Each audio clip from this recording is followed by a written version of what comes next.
What is up, guys? It's Tom here and welcome to a brand new football transfer news video, and this is the transfer deadline day completed transfers and deals video, and I will be giving my opinion on this crazy transfer deadline day. Just throwing one stat out for you guys. I heard today, I'm not 100% sure that this is true, that Aston Villa from the Championship have spent more money than Real Madrid in this transfer window so far at the time of making this video.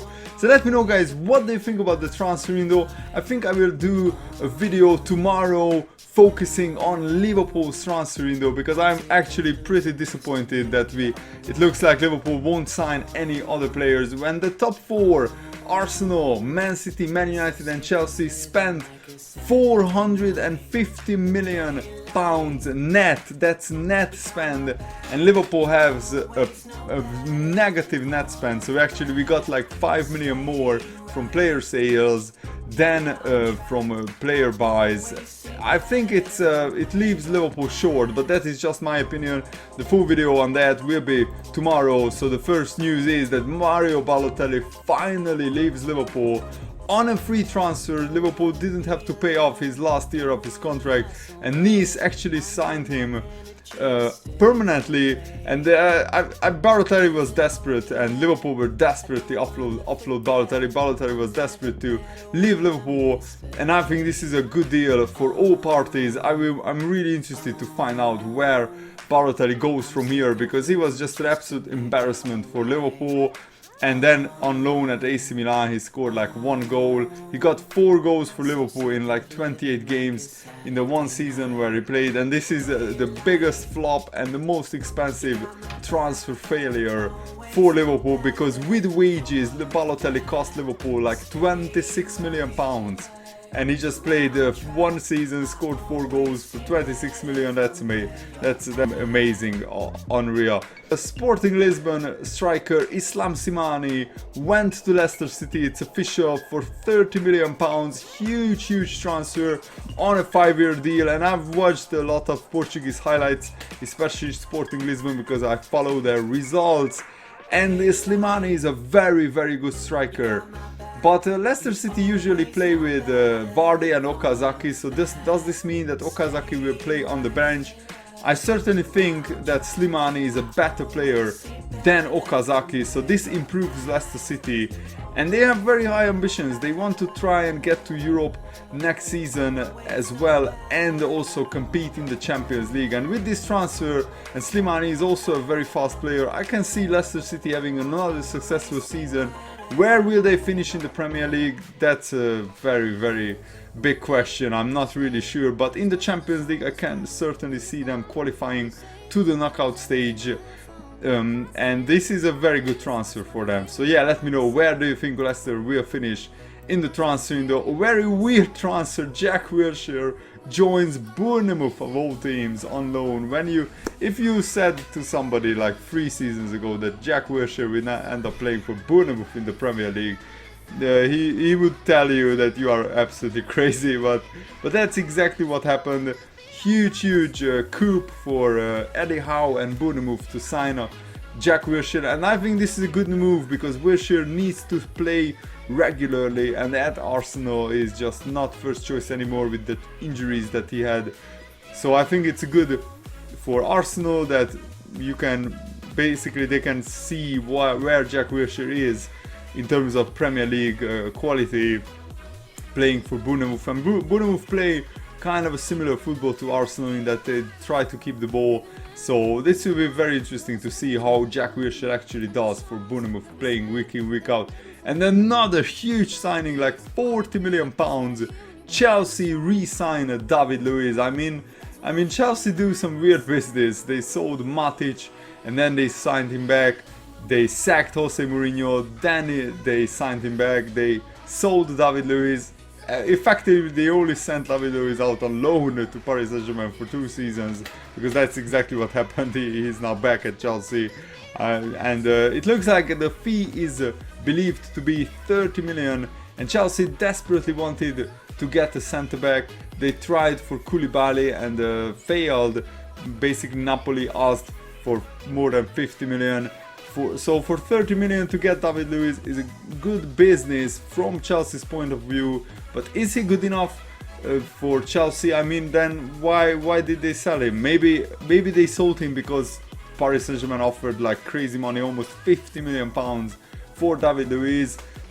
I certainly think that David Luiz now is a better player than Gary Cahill or John Terry right now. John Terry in his prime is miles better than David Luiz, but John Terry is getting on a bit, getting old, so this will be very interesting. I think this improves Chelsea's defense. So David Luiz is not the best defender in the world, but I'm not sure he's worth 30 million, but he certainly improved the Chelsea defense.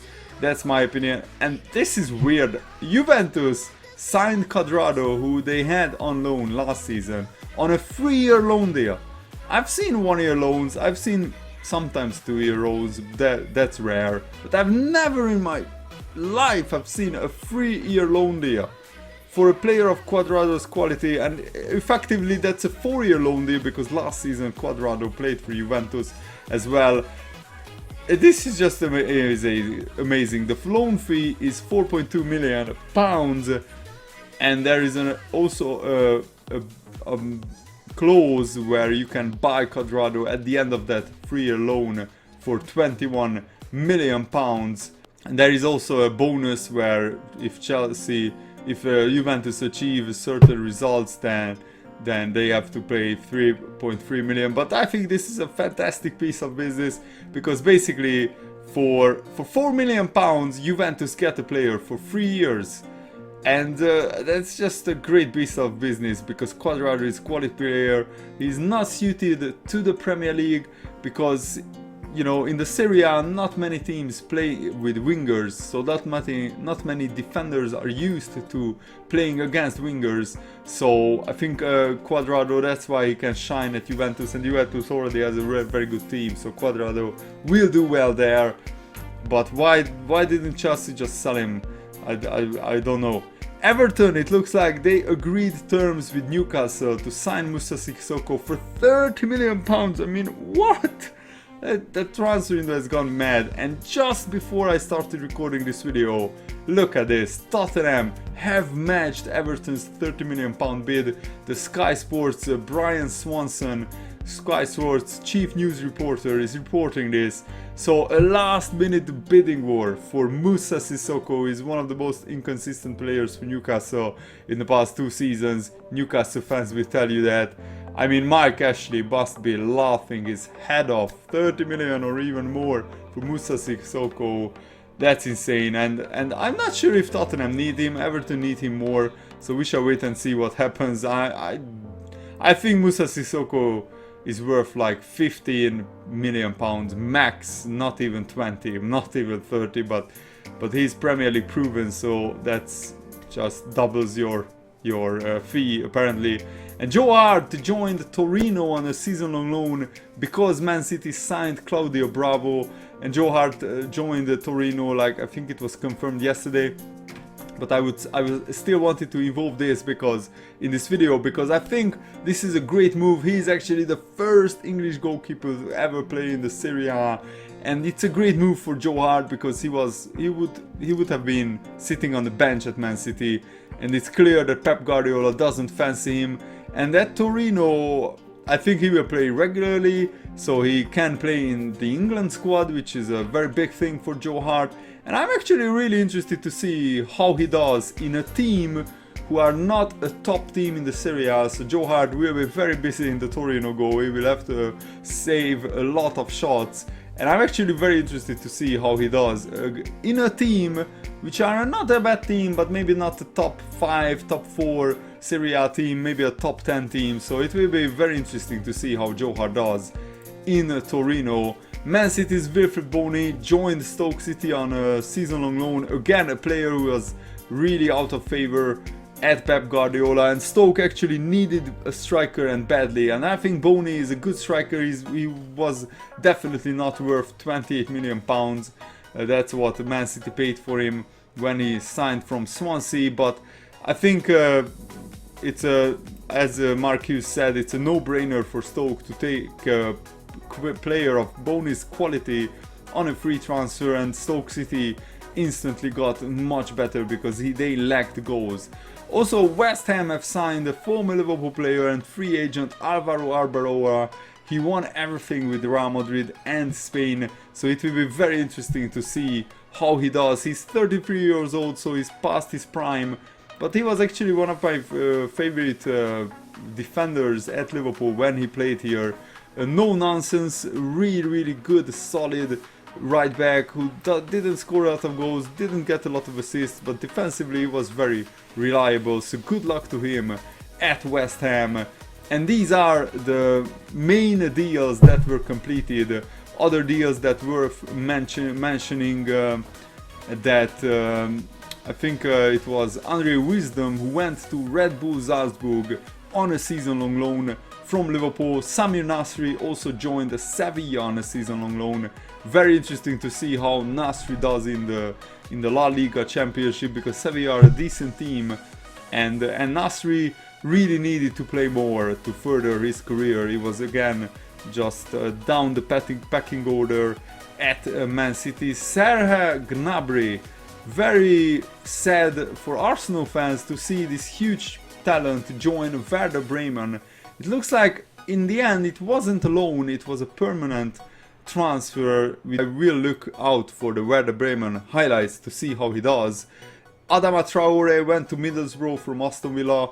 I'm also really interested to see how he does, because for Barcelona, especially their B team, Adama Traore was very good.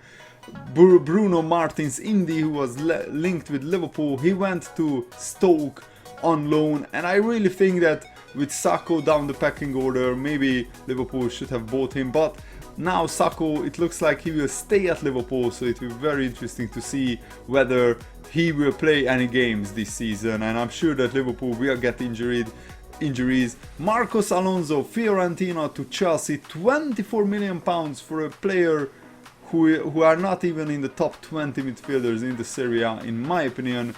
I think that's a huge overspend by Chelsea, but we shall wait and see how he does. Antonio Conte certainly knows the Serie A very well. Mangala went to Valencia on a season-long loan. Mangala, what a fail by Man City. I mean, he cost something like 35 or 40 million pounds, and he was nowhere near worth that money. So very interesting to see how he does back at Valencia. So let me know, guys, what is your pick on transfer deadline day in the comments below, and I will be back tomorrow with more videos for you guys. Thanks for watching. See you later, guys. Goodbye.